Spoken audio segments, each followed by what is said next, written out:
Olá pessoal, primeiro pedir desculpa pelo longo período que eu deixei vocês sem novas videoaulas.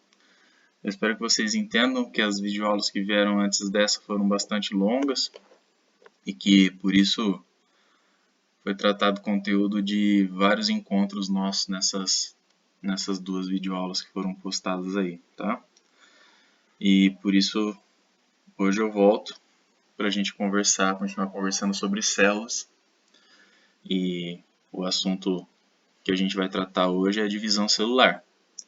Antes de falar de divisão celular, vamos lembrar aí que a gente tem três tipos principais de células, né?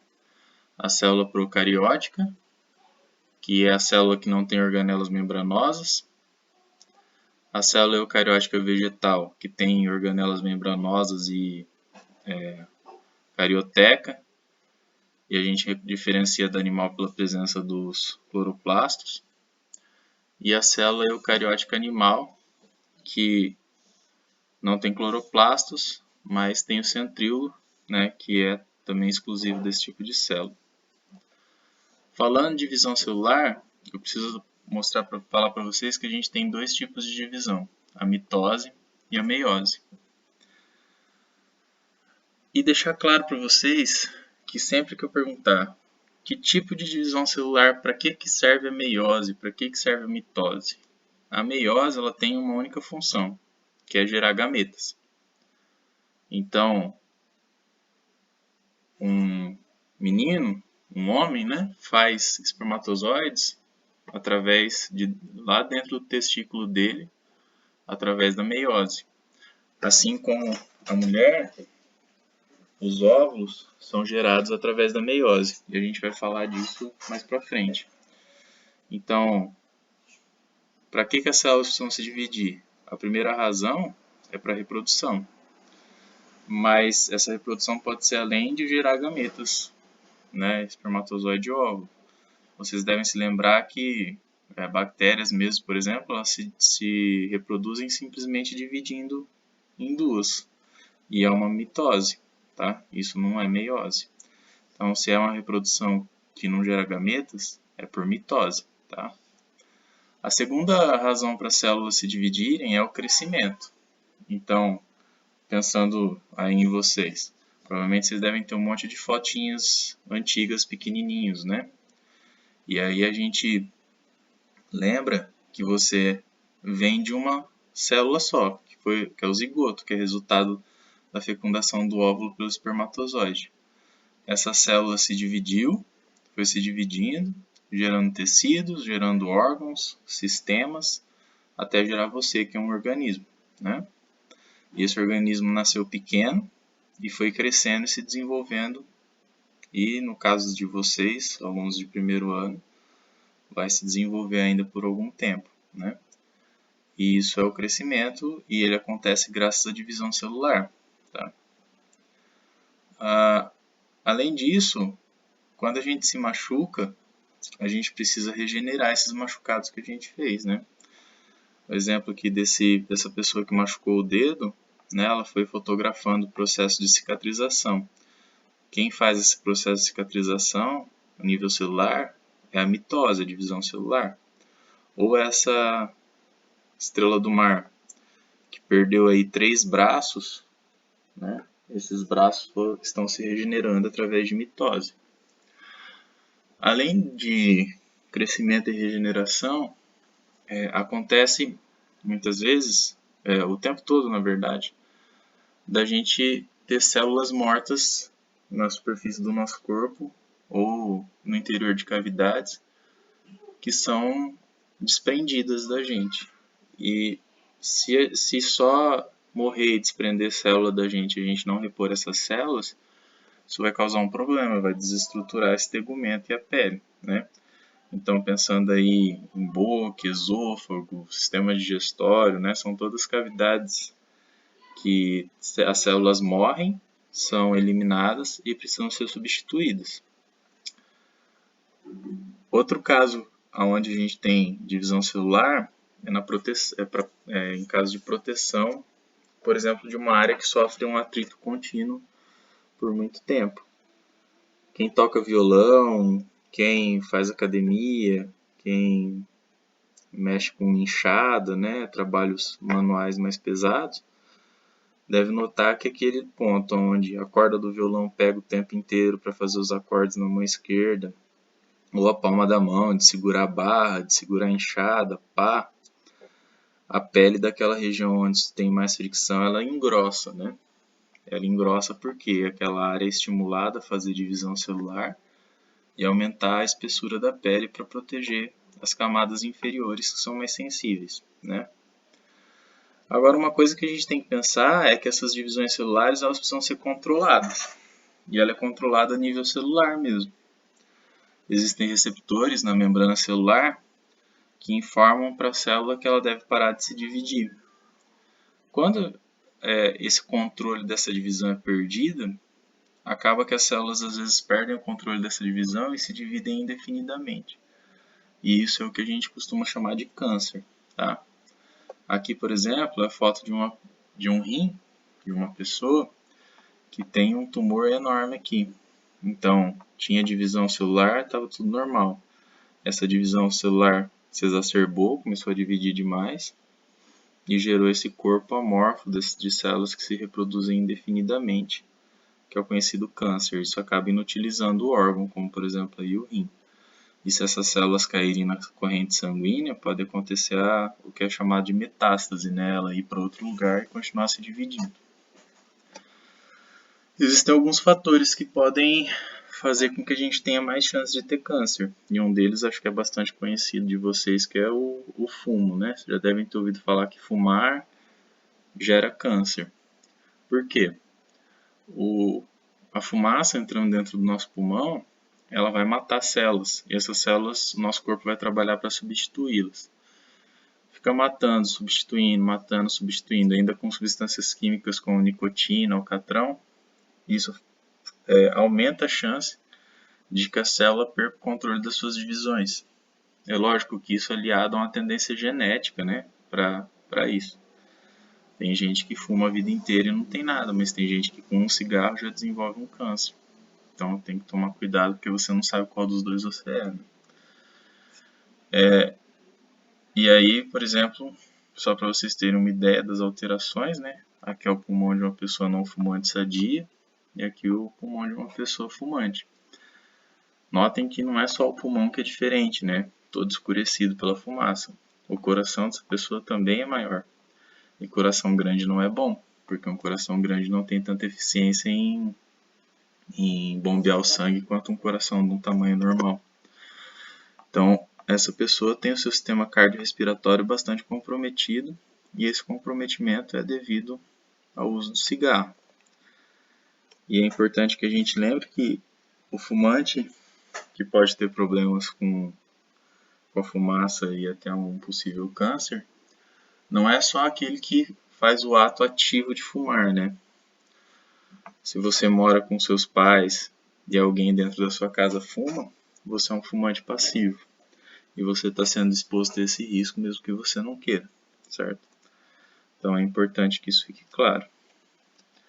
Voltando para a história da divisão celular, vamos falar da mitose. Na mitose, uma célula se divide originando duas células filhas idênticas a ela. Ela mantém a quantidade de DNA original. Então, se a mãe era 2N igual a 2 cromossomos, ao final da divisão da mitose, ela vai gerar duas células com 2 cromossomos, 2N também. Esse é o tipo de divisão que é importante para o crescimento, substituição de células mortas, regeneração. Tá? A meiose, ela resulta em 4 células filhas com a metade do DNA que a célula-mãe possuía. Então, se a célula-mãe possuía 2N igual a 2 cromossomos, no final da meiose, a gente vai ter 4 células, cada uma com a metade da quantidade de cromossomos que a célula-mãe tinha. Então, se era 2 na célula-mãe, passa a ser 1 nas células filhas. Essa divisão é mais complexa, tem um maior número de fases. Ela é responsável por originar gametas como óvulos e espermatozoides. E ela tem uma característica que é bastante importante na evolução, que é o crossing over ou recombinação, onde os cromossomos de origem paterna e materna que compõem você podem trocar pedaços, o que aumenta a variabilidade genética dos gametas. Tá? Se não acontecesse crossing over, ou eu ia gerar gametas com cromossominho todo azul, ou com cromossominho todo vermelho. Aqui, com o crossing over, eu passo a ter mais duas possibilidades de combinação de genes, certo? Então, isso aumenta bastante, ela dobra, né, pelo menos, a variabilidade genética. Então, para ficar claro, mitose, célula-mãe com 2N igual a 2 cromossomos, produz duas células filhas com 2N igual a 2 cromossomos. Na meiose, célula-mãe com 2N igual a 2 cromossomos, produz 4 células filhas com 2N igual, com N, ou seja, 1 cromossomo. No nosso caso, seres humanos, imagine que aqui tem 46 cromossomos, as duas células filhas vão ter também 46 cromossomos. E aqui, se tem 46 cromossomos, vão ter 4 células filhas com 23 cromossomos cada um. Então, redução pela metade da quantidade de cromossomos. Vamos conversar agora sobre a fase da mitose. As fases da mitose.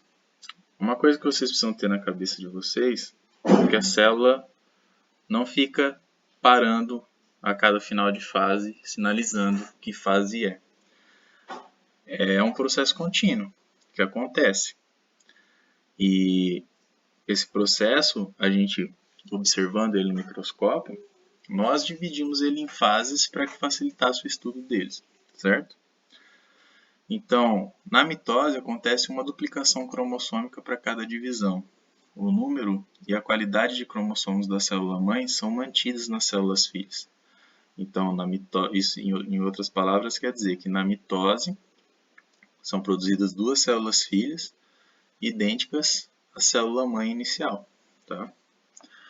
Então, na intérfase,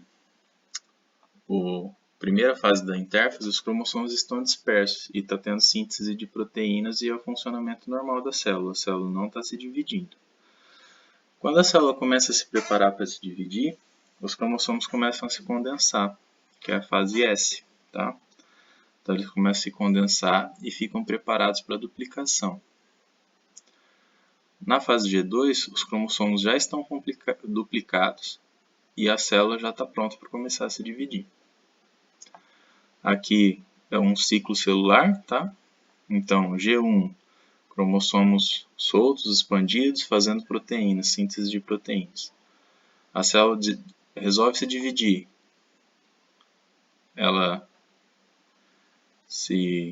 Os cromossomos começam a se condensar, fase S. Então, a gente tem a fase G2, os cromossomos já duplicados e prontos para se dividir. E aí a gente entra em mitose. Prófase, metáfase, anáfase e telófase. Tá? Prófase, metáfase, anáfase e telófase. Esse é o ciclo celular e essas fases são as fases da divisão celular, divisão mitótica. Quando a gente vai observar um gráfico da quantidade de DNA dentro de uma célula que faz mitose, a gente vai perceber que na G1 ela tem N. Durante a fase S, essa quantidade de cromossomos está se duplicando, a quantidade de DNA está se duplicando, se duplica até atingir 4N na G2. E na mitose ela é retomada ao estado inicial de 2N.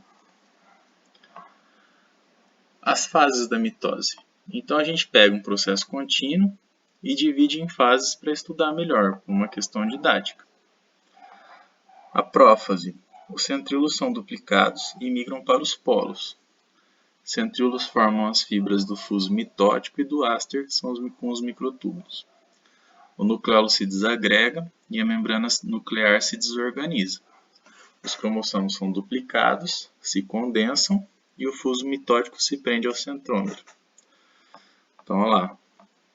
Os cromossomos condensados, duplicados, o nucleolo já se desfez, a carioteca já está se desfazendo, os microtúbulos, os fusos mitóticos estão se caminhando para os polos e as fibras do fuso já vão se conectar ao centrômero.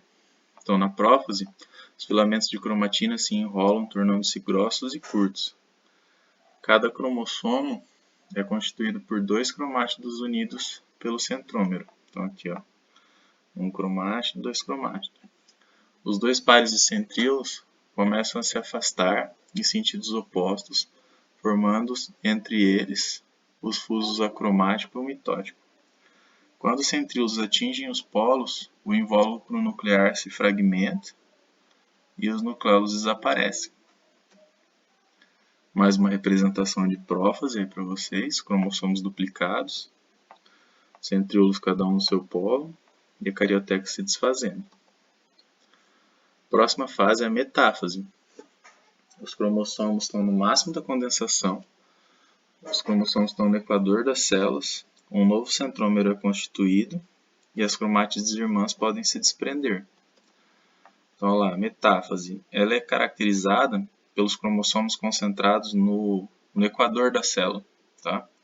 Então, os cromossomos atingem o seu máximo de encurtamento e os pares de centríolos estão nos polos. Olha lá, um par de cada lado.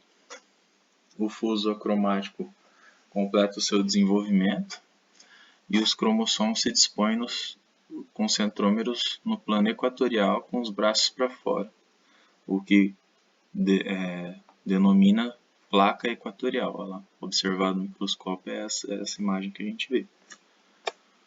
Aqui é mais uma fotografia de microscópio, lá, todos os cromossomos no centro da célula. Mais uma, olha que bonito. Aqui um corante que mostra bem as fibras do fuso, ancorando o ancorando o centrômero dos cromossomos. Tá? Próxima fase é a anáfase. Desculpe.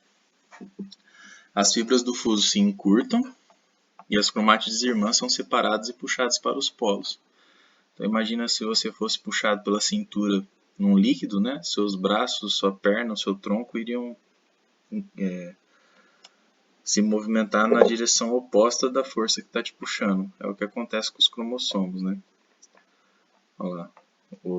As fibras do fuso se encurtam e puxam os cromossomos para os sentidos opostos. E a gente vê eles assim, com braços e perninhas para frente, separando as cromátides irmãs. E aí, isso separado, os cromossomos se desespiralizam e se descondensam. Surge uma nova membrana nuclear, novos nucleolos, e a membrana citoplasmática se invagina e ocorre a citocinese, que é a divisão ou a quebra do citoplasma. E isso acontece na telófase, que é a última fase da mitose. Então, lá, telófase, membrana nuclear reorganiza à volta dos cromossomos de cada polo da célula, os nucleolos reaparecem, dissolve-se o fuso mitótico, os cromossomos se descondensam, alongam-se e tornam-se menos visíveis, e as células ficam constituídas por 2 nucleolos. Aí está. Então, telófase, citocinese é quando tem a divisão do citoplasma. Então, vamos lá mais uma vez, para lembrar bem dessas fases do ciclo celular. G1, crescimento celular, formação de organelas e produção de proteínas. S, replicação do DNA, duplicação dos cromossomos. G, crescimento celular, células se preparando para se dividir. Entrou na mitose, vai passar por prófase, metáfase, anáfase, telófase e citocinese.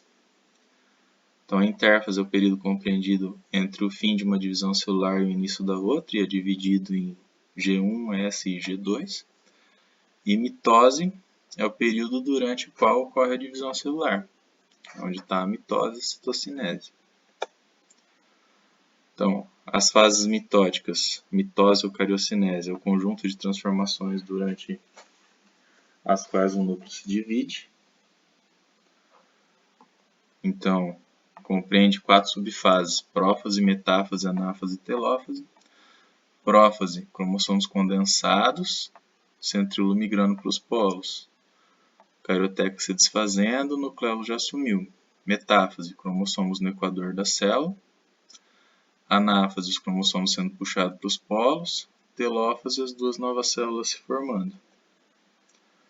Prófase, metáfase, anáfase e telófase. Então, fase mitótica, citocinese e a divisão do citoplasma, divisão do citoplasma e consequente individualização das células filhas. Nota, nas células animais, a citocinese ocorre por estrangulamento, uma invaginação, enquanto nas células vegetais, devido à presença da parede esquelética, o mecanismo é mais complexo. Aqui a gente tem uma foto da citocinese na drosófila, os cromossomos em vermelho e os microtúbulos em verde. Crescimento e regeneração de tecido. A divisão celular, além de permitir o crescimento dos seres pluricelulares, é ainda responsável pela manutenção e integridade dos adultos, dado permitir a renovação constante de células, como as hemácias, células da epiderme, da pele e do fígado. Não sei se vocês sabem, mas as hemácias são células que não têm núcleo. Elas são produzidas na nossa medula óssea, vai para a nossa corrente sanguínea, e como ela não tem núcleo, ela não faz proteína. Então ela está cheia de hemoglobina e serve para transportar o oxigênio. Só que ela tem uma vida curta. Quando ela morre, ela é retirada do sangue pelo nosso fígado e sai nas fezes na forma de bilirrubina. Tá? Isso que dá a cor castanha para as nossas fezes, essas hemácias mortas. Tá? E se elas morrem, elas precisam ser repostas, e são repostas através da meiose. Assim como as células da nossa pele, do nosso fígado e do intestino. E é também responsável pela regeneração de tecidos, nas zonas danificadas, incluindo a reconstituição de membros completos, como acontece nos anfíbios e, no caso aqui, nos equinodermos, que é a estrela do mar. Lembrando, então, na intérfase, na fase G1, a célula tem Q de DNA. Na fase S, esse DNA entra em duplicação, já estando duplicado na fase G2. E ela passa por uma divisão, reduzindo de novo a quantidade de DNA de 2Q para Q. Certo? Então precisa manter a mesma quantidade de DNA do começo. A divisão celular é um processo através do qual a célula, em regra, origina duas células filhas geneticamente iguais às células-mãe. Nos seres unicelulares, a divisão celular corresponde à reprodução, como nessa figura de um paramécio se dividindo, enquanto nos seres pluricelulares são necessárias muitas divisões celulares para que, a partir da célula-ovo, que é a figura abaixo, se constitua um novo indivíduo. E aqui, de uma célula, duas células, duas, quatro, 8, olha lá, 3 divisões celulares, a gente já tem um embrião multicelular. 16 células após 4 divisões celulares. Então, intérfase, G1, G2, prófase, metáfase, anáfase, telófase. No caso da célula vegetal, como eu disse, a divisão acontece pela lamela média e não por uma invaginação, como é típica da célula animal. Que é um modelinho que a gente encontra lá no laboratório. Um dia, quando a gente voltar para as aulas, eu mostro para vocês. Tá? Então, a variação de DNA, 2C, 4C, volta para 2C. Certo? Aqui a gente finaliza a mitose. Eu vou parar esse vídeo por aqui e vou gravar outro com a meiose para não ficar tão longo quanto ficaram os outros. Tá? Mas no nosso próximo assunto, vamos falar da meiose. Beleza? Até lá, um abraço, fique em casa, tchau, tchau.